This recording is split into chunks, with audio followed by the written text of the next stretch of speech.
বন্ধুরা, আমাদের একটুও ভালো লাগছে না। সেই সকাল মানে কি বলবো 11টার সময় বেরিয়েছি বাড়ি থেকে। ট্রেন হচ্ছে কালনা থেকে হাওড়া 12টার সময়। তো আমরা 12টার সময় কালনা থেকে উঠেছি। এখন আমাদের হাওড়া এসছি। হাওড়াতে 3টের সময় ছিল ট্রেন, সেই ট্রেনটা ফেল হয়ে গেছে। তো তারপরে বললো 5টাতে দেবে, আবার বললো 5টা 20-তে দেবে।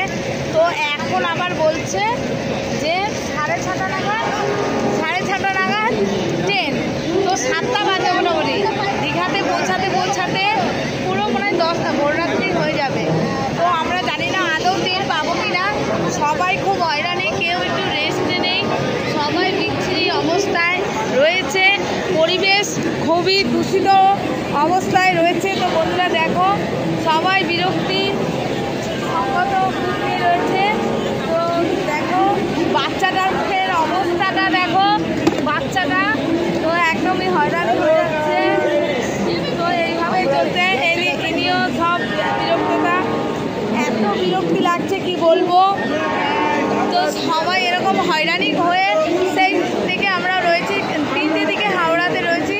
তো এখনো পর্যন্ত ট্রেনের কোনো নামগন্ধ নেই, জানি না কখন আসবে। তো আমরা সবাই বিরক্তিতে রয়েছি। তো সেই কখন খেয়েছি, খাবার আর নেই। যদি খাবার দিয়ে যাও, যদি কেউ পারো খাবার দিয়ে যাও। দেখো এই যে দিদিভাইও খুব বিরক্ত হয়ে মাথা ঘুরে পড়ে গেছিল। তো এখন আমরা সবাই মানে টায়ার্ড, সবাই একটু টায়ার্ড হিসাবে রয়েছি।